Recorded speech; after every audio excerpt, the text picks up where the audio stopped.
Welcome to our channel. Today Bible verse in Tamil.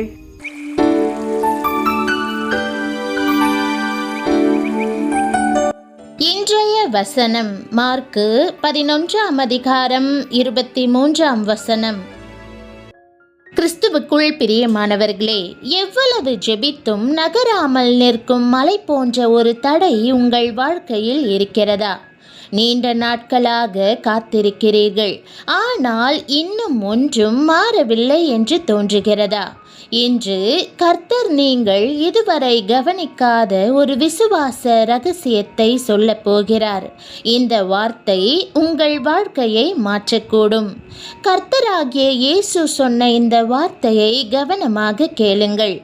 எவனாகிலும் இந்த மலையை பார்த்து, நீ பெயர்ந்து சமுத்திரத்திலே தள்ளுண்டு போ என்று சொல்லி தான் சொன்னபடியே நடக்கும் என்று தன் இருதயத்தில் சந்தேகப்படாமல் விசுவாசித்தால் அவன் சொன்னபடியே ஆகும் என்ற வாக்குதத்த வசனத்தை இன்று நாம் தியானிப்போம்.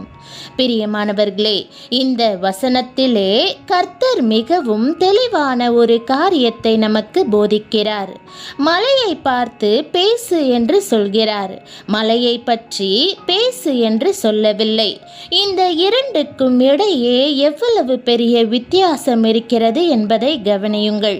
இந்த வித்தியாசத்தை புரிந்து கொண்டவர்கள் வாழ்க்கையில் அற்புதங்களை கண்டார்கள். அதை இன்று நாம் பார்க்க போகிறோம். தேவனிடத்தில் விசுவாசம் உள்ளவர்களாயிருங்கள்.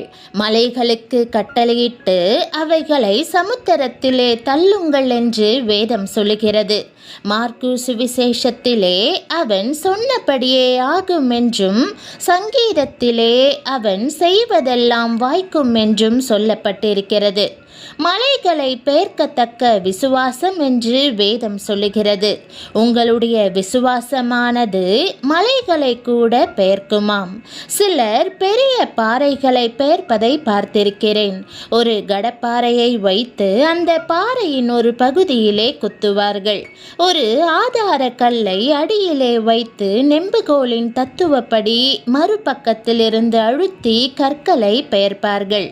உங்களுக்கு தடையாக இருக்கும் பெரிய மலையை விசுவாசத்தோடு சந்தியுங்கள். அதிலே கடப்பாறையை போன்ற கர்த்தருடைய வாக்குதத்த வசனங்களை செலுத்துங்கள். ஆதார கல்லாக கிறிஸ்துவை வைத்துக் கொள்ளுங்கள். நெம்புகோலின் மற்ற பகுதியிலே விசுவாச வல்லமையை செயல்படுத்துங்கள். அப்போது எந்த மலையானாலும் பெயர்ந்துவிடும், எந்த தடையானாலும் தகர்ந்து போய்விடும். ஒரு சகோதரி ஒரு அனாதை பள்ளிக்கூடம் கட்டுவதற்கு இடம் வேண்டும் என்று கவர்னரிடம் விண்ணப்பம் செய்தாள். ஆனால் அந்த கவர்னரோ தேவனை மதியாதவராயும் பெருமையுள்ளவராயும் இருந்தார். அவர் அந்த சகோதரிக்கு பாறைகள் நிறைந்த சிறிய மலைப்பகுதியை கொடுத்து, சகோதரியே, விசுவாசத்தினால் இந்த பாறைகளை பெயர்த்து கடலிலே தள்ளிவிட்டு அனாதை விடுதியை கட்டிக்கொள் என்றார். ஆனால் அந்த மனிதன் கேலியாக சொன்ன வார்த்தையை தேவன் ஒரு சாட்சியாக மாற்றப் போகிறார் என்பதை அவர் அறியவில்லை. அந்த சகோதரி அந்த கற்கள் நிறைந்த மலைப்பகுதியை ஏற்றுக்கொண்டாள். ஒவ்வொரு நாளும் அந்த மலையை பார்த்து, மலையே, நீ பெயர்ந்து சமுத்திரத்திலே தள்ளுண்டு போ என்று சொல்லி ஜெபித்தாள். அவள் சூழ்நிலையை பார்க்கவில்லை, தேவனுடைய வார்த்தையை பார்த்தாள். மனிதனால் முடியாத இடத்திலே தேவன் செயல்பட ஆரம்பித்தார். சில நாட்களுக்குள் கான்ட்ராக்டர் ஒருவர் இந்த சகோதரியிடம் வந்து, அம்மா, அந்த மலையில் உள்ள கற்களை உடைத்து எடுத்து கடலிலே பாலம் போட எங்களுக்கு அனுமதி தருவீர்களா என்று கேட்டு அதற்கான ஒரு பெரும் தொகையையும் கொடுத்தார். சில நாட்களுக்குள் அந்த மலை வெடி வைத்து தகர்த்தப்பட்டது, சமபூமியானது. மக்கள் மலையை பார்த்தார்கள், ஆனால் அந்த சகோதரி தேவனுடைய வல்லமையை பார்த்தாள். அந்த சகோதரி அந்த கான்ட்ராக்டர் கொடுத்த பெருந்தொகையினால் அந்த இடத்தில் ஒரு அருமையான அனாதை விடுதியை கட்டினார்கள். கர்த்தருடைய வார்த்தையின்படி அற்புதம் நடந்தது. பிரியமானவர்களே, இப்போது கவனியுங்கள். அந்த சகோதரி மலையை மாற்றவில்லை, சூழ்நிலையை மாற்ற முயற்சிக்கவில்லை.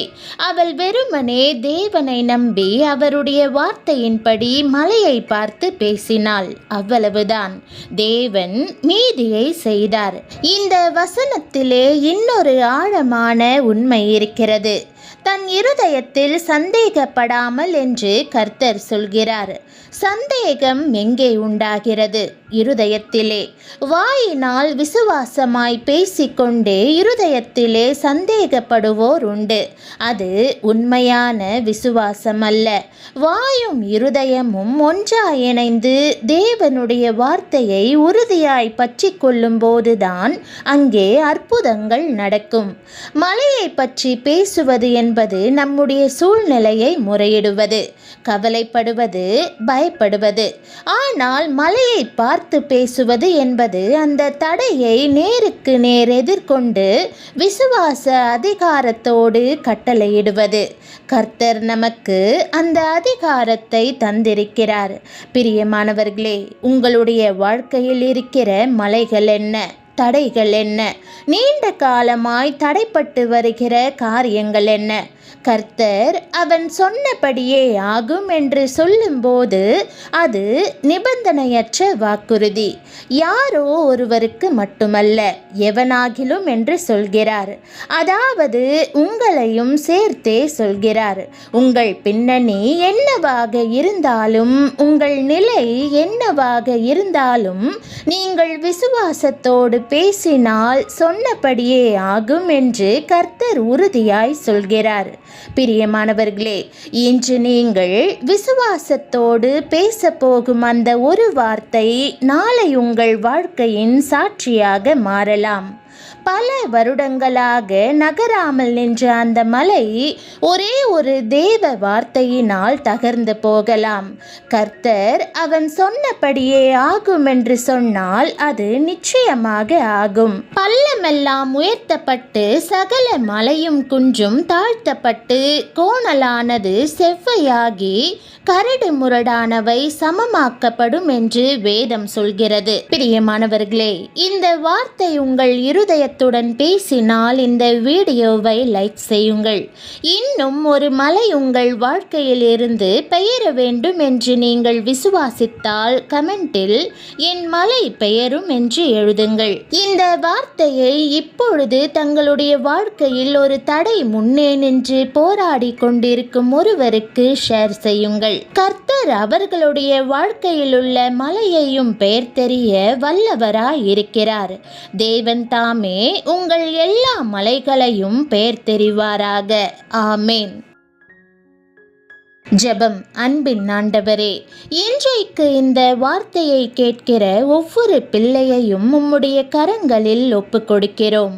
ஆண்டவரே, அவர்களுடைய வாழ்க்கையில் நீண்ட நாட்களாக நகராமல் நிற்கும் மலை போன்ற தடைகள் இருந்தால் அந்த எல்லா மலைகளின் முன்னிலும் நீர் வல்லமையாய் செயல்படும்படி ஜெபிக்கிறோம். கர்த்தாவே, பலர் ஜெபித்தும் பதில் இல்லாதது போலவும் காத்திருந்தும் மாற்றம் இல்லாதது போலவும் சோர்ந்து போயிருக்கலாம்.